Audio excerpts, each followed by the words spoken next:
Indeed, God is present here and now. And in that awareness, let us pray. Father, Mother God, we give thanks for this opportunity to be open to the awareness of your presence in this moment, in our lives. As we breathe in and realize your love, your generosity, your guidance, we relax into this realization that we are embraced by you. We are permeated by you. We are the expressions of you in this moment.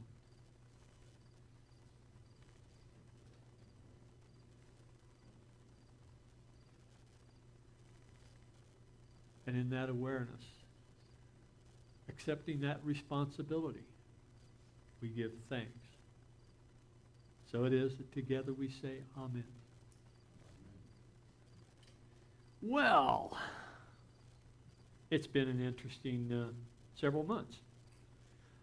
Someone asked me this morning, well, did you get into A Course in Miracles like you intended to? And let me just say that I saw the book.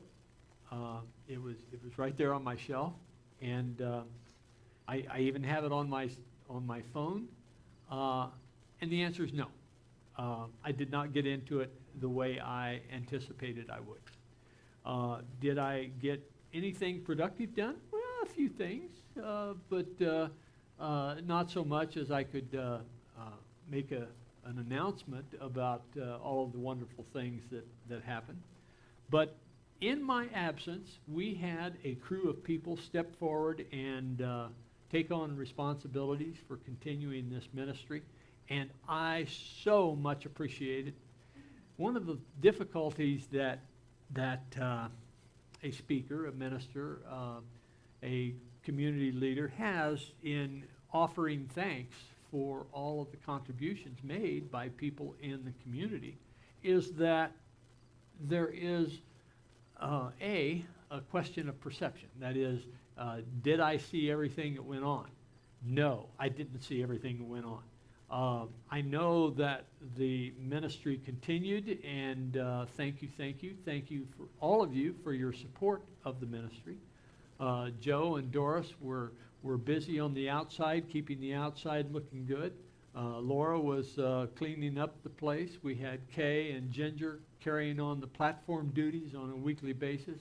We had Patrick, Kay, and Ginger providing the Sunday talks. We had the members of the board doing lots of different things over the course of the summer. Pam and Barbara helped us get the bookstore rearranged into a gathering space out there. What do you think of that, by the way? Is that a good addition? Yeah, it's really good. I think it's going to be a lot more useful, a lot better use of that space than a display of those dusty volumes that hadn't been turned over in years. So we had the band. The band continued to provide us wonderful music during that time. Let's see, we had Mark and Patrick and Monica carrying on with getting the place set up in the morning. We had Douglas Chambers. Some of you may remember Douglas Chambers. He was helping me paint the labyrinth out here. He had, in fact, he had suggested that we have a labyrinth on our parking lot, but because our parking lot was continuing to fall apart and turn from asphalt into mud, we decided not to invest in that effort until we had a clean slate, and we now have the labyrinth out there. By the way, I encourage you to walk it. I was down here several, I guess it was 3 weeks ago, and I was doing my thing in here. I don't remember exactly what project I was on at the time, but I noticed someone that was walking the labyrinth out back. So I didn't interrupt them while they were walking the labyrinth, But when she was finished, she was walking up the street, and I asked her how she heard about the labyrinth. She said, well, she just works up here at, I think, Community Foundation offices just around the corner up here. And she comes down and walks the labyrinth on her breaks. It relieves stress. It gives her an opportunity to get some exercise. And so I encourage you to, if you haven't already, to undertake that. Let's see. Pam and I went to a Unity conference back in June, came back with a number of resources and some interesting ideas. Conscious Conversations is one of those ideas that came out of that. Full disclosure, I'm delighted to see you all. I am not ready to be back. So with that awareness, we head into our series. The series for this fall is Energy, the Universe, Miracles, and You. And we're beginning today with this idea that it helps to be a mystic. Now, you may have noticed that we've been planning this for a number of months, perhaps a year or two, of extending this stage over to allow us to have a space that will be more receptive to performances. And so we're going to be renting out this space for gig space for bands and other artists, other performing artists. So we extended the stage out that way, and we'll have chairs facing that stage rather than this kind of hidden away stage for performance artists. We also have a riser there that is intended for a choir. So if you all are interested in a vocal group, we've got space now for you. So in my design of that stage extension, I was planning on just taking that triangular section out that is under the keyboard and just extending that across as a bench, basically, and cover the bench with carpet. And one of our board members suggested, well, David, you know, if you did it in sections, we would have a lot more flexibility with that stage. And my comment was, well, yeah, I accept that. It's going to take a lot longer if I do it that way. But her idea prevailed, and so I decided to come in on Monday, Labor Day, perhaps appropriately, to finish that. And I figured that, well, maybe it would lop over into Tuesday. Well, it turns out I came in Monday, I came in Tuesday, came in Wednesday, and I took a break on Thursday. We had bingo. I came in Friday figuring that I would finally get it done, and that didn't happen. I came in yesterday, and it's still not finished, but we're getting close. So I learned several things in that experience, and it's not that I'm a stranger to project overruns. How many of you have never had a project go longer than what you anticipated? Good. I'm not feeling like I am the Lone Ranger here. But as I was going through that work, I realized that, you know, it really does pay to be a mystic in doing carpentry work. I mean, we look back at history and we see that there was indeed a carpenter that became a mystic, but I'm convinced that it's better to be a mystic first, because of several things that you learn in carpentry. Number one, patience, right?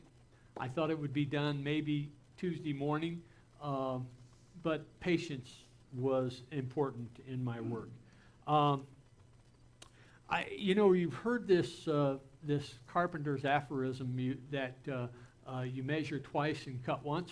Well, measuring twice and cut once is kind of a statement against faith, right? I mean, measure once and cut once, that would be high faith.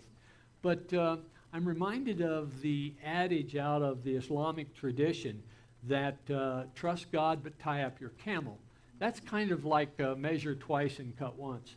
The process of going through that construction, while it's only a few, 40 or 50 square feet there, it was instructive. And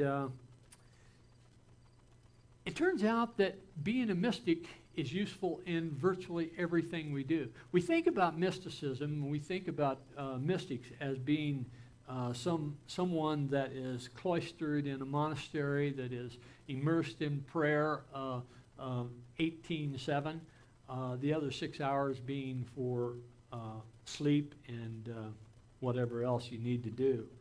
But that actually is a misperception.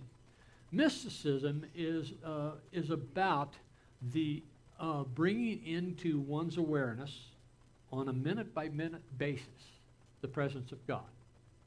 And while prayer and meditation is a way to do that, and of course we've got the prayers, World Day of Prayer coming up this Thursday, in which we're going to be here in prayer in the sanctuary. But the idea of bringing God into our awareness on a minute-by-minute basis is not that otherworldly. It's not that otherworldly because it is a practice that we can engage without having to dedicate ourselves to that practice. That is to say, it can be a background practice. It can be a background to whether we're doing carpentry or we're doing accounting or we're doing public speaking or we're doing whatever we do, cleaning house, folding clothes. I got a lot of practice at that this summer because I wasn't doing anything else, right? So I was engaged in the household stuff. But being aware of God's presence in every moment is a means of transforming whatever we are doing from a job to a celebration. Converting our task into something that is joyful, that is full of joy. And that practice of being a mystic in our day-to-day is something that is not nearly as difficult as we might think. Being aware of God in the present moment. We know from, where's my clicker? I'm assuming the clicker batteries are still working. Are they? Why do I have a blank screen up there? Huh. Apparently I'm not working here. Could you advance the slide, please? Up. Up. Up. Up. Oh. Reload the presentation, if you would. While you're reloading the presentation, I'll engage another topic that I was intending to also cover. But this series, Energy, the Universe, Miracles in You, has a great deal of opportunity to bring forth some fruit.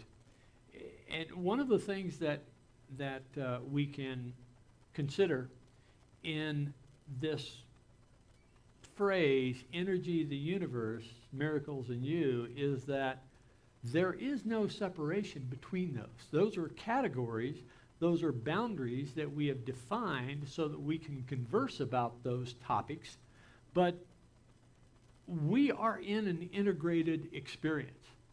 One of the things that you may have heard about is this formula that Einstein brought forth. E is equal to mc squared. You all familiar with that? Can you share with me what that means? E is equal to mc squared. Anyone? Energy is mass times velocity times the velocity of light squared. Yeah. Energy is equal to the mass times the velocity of light squared. Now, out of that formula came such things as the nuclear bomb, right? But also out of that formula came such things as nuclear energy. But also out of that formula came an extraordinary insight into the reality of the universe. Energy is equal to mass times the speed of light squared. So even a small bit of matter has an extraordinary amount of energy. But something else that formula also says is that matter is just a condensation, or it's just a condensation of energy. That is to say that energy and matter can be transformed one to the other. And if that is so, then it would not be a large step to get to this concept that everything is energy. Matter is merely a condensation of that energy. Matter is merely a tangible something that we can hold that is indeed like frozen energy. Well, if everything is energy, what is energy? What is energy itself? There's a good deal of speculation about what is energy. One of the things that some physicists are promoting is this idea that the individual subatomic particles that make up matter are really just vibrating strings. We think of energy in terms of frequency and amplitude, and frequency and amplitude are also characteristics that we use to describe vibration. So if energy and matter are just transformations of one or the other, and energy is represented by vibration, then vibration is all that we are about. The essence of us is we are vibration. How many of you have walked into a room or been in a room and someone walked into the room, and just the mere presence of that individual either raised or lowered the energy? Raised or lowered the vibration. Why is that? What is that about? What is it about the presence of an individual that gives you a sense of something changed? What is that about? Well, that's what this series is going to explore. And in order to make use of that, of what we learn in this exploration, is if we're going to make use of what we learn, it is important, conjecture, it is important that we become mystics, that we come into a realization of the essence of who we are. The essence of who we are is vibration. And how do we use that awareness of our vibration to lead a more fulfilling, a more, I hesitate to use the word productive because it has so much baggage associated with it. But how do we use these ideas, how do we use this understanding to bring about a life experience that is far more fulfilling and expressive of the essence of who we are?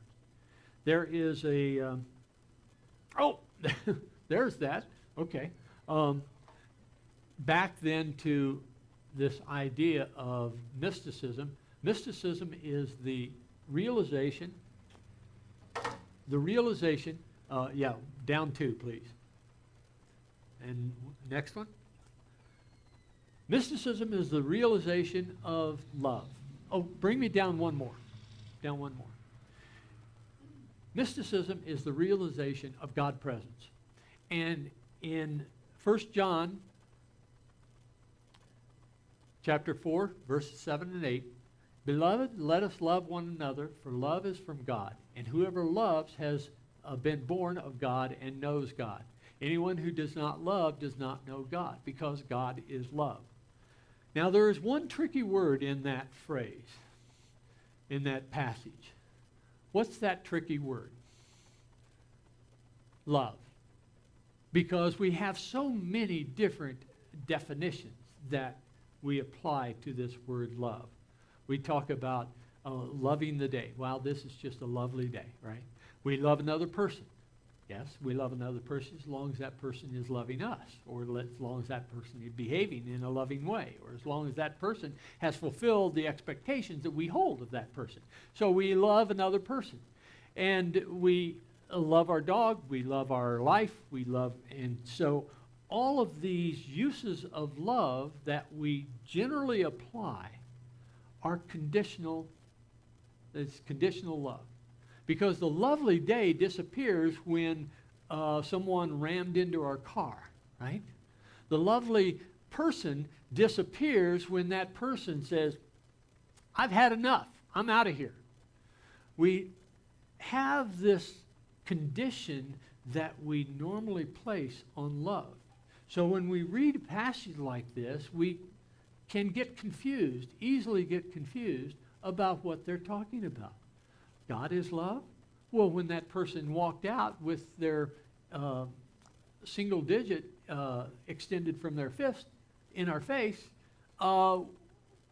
is that love? Well, no, that's not love. That is an expression of frustration, right?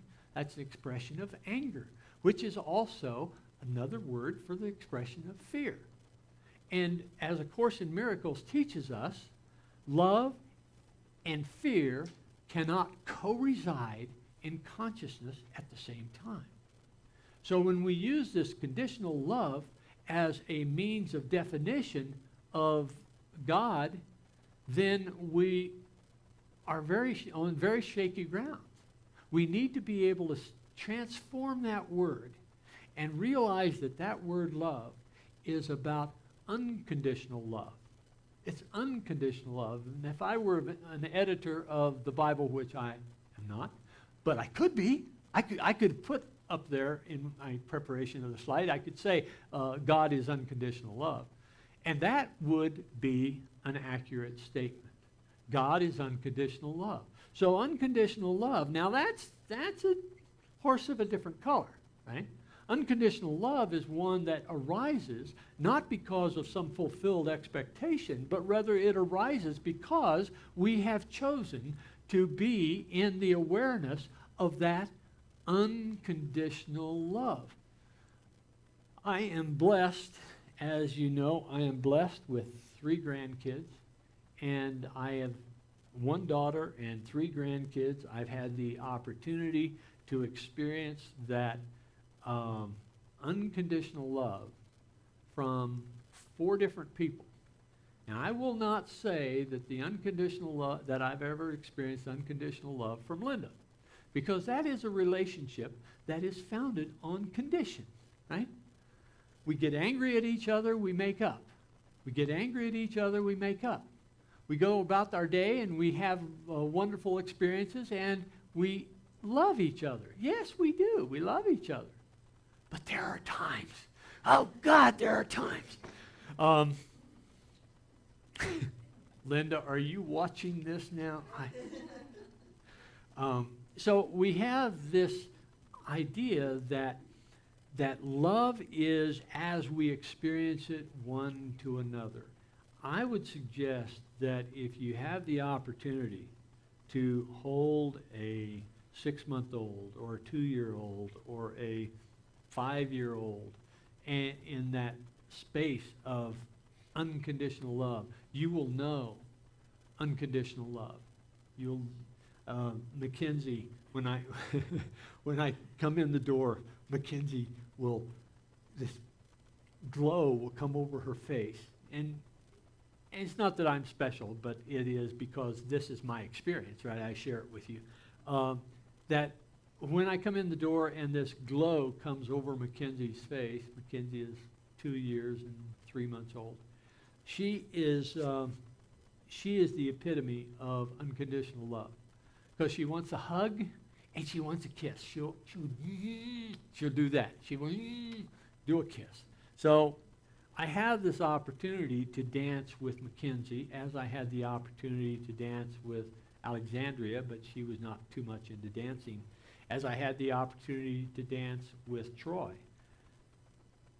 And that experience of dancing with my grandkids is one of just, oh, wow.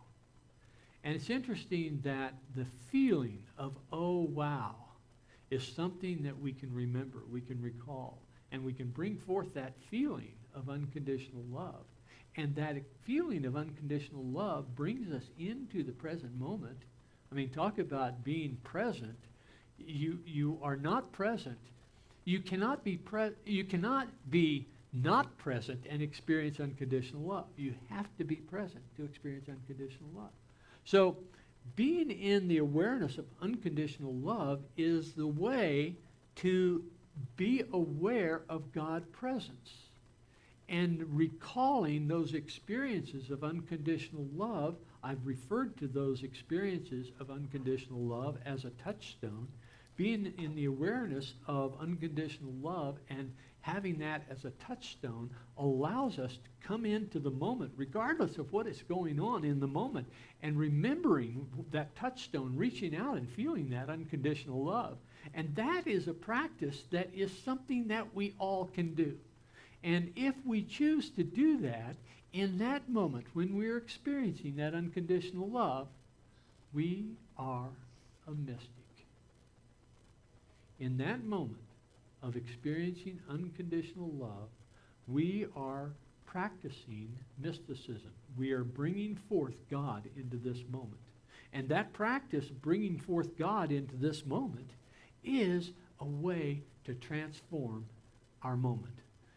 And in the accumulation of those transformed moments, we have a transformed life. That practice of bringing God into our awareness on a minute-by-minute basis.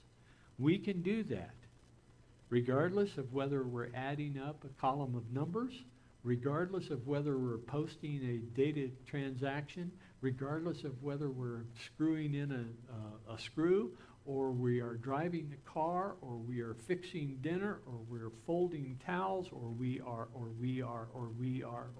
you fill in the blank. We can experience unconditional love.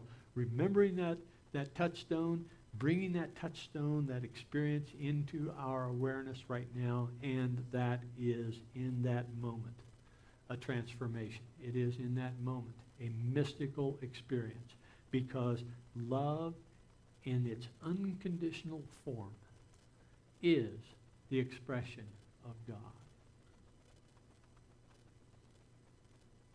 Practicing unconditional love is practicing mysticism. And I have an assignment for you this week. I want you to find that touchstone, whatever that touchstone, whatever that experience was, where you had that experience of unconditional love. I want you to find that, and I want you to remember that, and I want you to get a full sense of that whole experience, whatever was going on in that moment, whoever was involved in that moment, and feel that feeling in your heart. Feel what that feeling of unconditional love was about. The feeling is critical. I don't want you to be thinking about it per se. I want you to use your thinking about it, your remembering it to bring forth that feeling. But I want you to focus on that feeling itself. And let that feeling itself be your touchstone. And be so clear in that memory, be so clear in that experience, that you will be able to bring it forth on demand. That's the practice. That's the practice. So that's your assignment this week. Find your touchstone and then practice bringing it forth. Practice that recollection. Practice that experience of that feeling in the moment. God is unconditional love. And he who abides in unconditional love abides in God. That is what it's about. And give me one slide up, please. And when Jesus offered these two great commandments, he's talking about, one more, there we go. When Jesus is talking about the two great commandments, what he's talking about is becoming or being a mystic. Becoming a mystic is really a misnomer. It's being a mystic. You can be a mystic. You can't become a mystic. Becoming a mystic insinuates that there is some radical change that you have to do. You have to grow into it. You have to learn something. You have to expand your consciousness. No, all you have to do is you just need to be aware of unconditional love in the moment. And you can be a practicing mystic in each and every moment that you choose. In each and every moment that you choose. And it's a choice. It's always a choice, right? It's just a choice. You can be a practicing mystic in the moments that you choose to be one. Because you've had that experience of unconditional love somewhere, sometime, some place back in your experience. And you can be that. Feel that. Be present with that. Even when you're doing something else. And we'll have our meditation. As we come into our meditation, let us come in with I cast all my cares. Well, my internal timer has languished in the last 3 months. So as we come into this moment, as we allow ourselves to enter into this space right here, right now, this time, right now, as we come into this awareness, bringing forth out of somewhere in our path that experience of unconditional love, feeling it. Feel how that feels.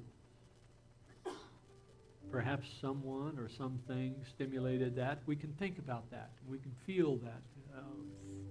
Allow that feeling to arise from that memory. But focus on the feeling itself. What does that feel like? How is the heart open? What does that expression of unconditional love, perhaps the temperature or the color or perhaps just the feeling of flow, what is that like?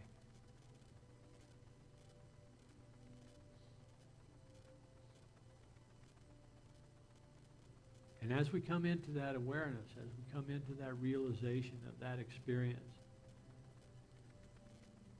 we are immersed in love. We feel that feeling. We allow that feeling to expand, to flow through every part of, to every part of our being. Our physical being, our mental being, our spiritual being. We allow that feeling of unconditional love to expand. And because it's unconditional, we allow every person in our experience to be enclosed, enveloped, immersed in that same experience of love. They don't need to feel it. They don't need to acknowledge it. They don't need to respond in any way, shape, or form. We just allow that love to flow without exception, without limitation. And we notice that as we allow that love to flow, it is our experience in that moment. And we are blessed. Our moment is transformed. Fear no longer resides. Frustrations no longer inhabit. Rages no longer arise. Unconditional love is the experience. Awareness of God is now.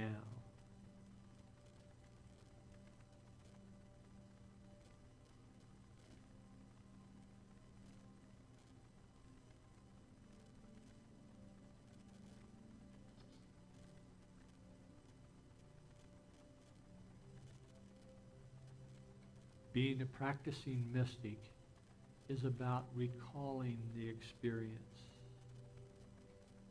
re-experiencing this unconditional love in each moment.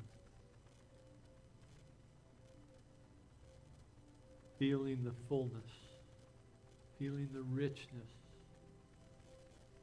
feeling the very essence of God here, now.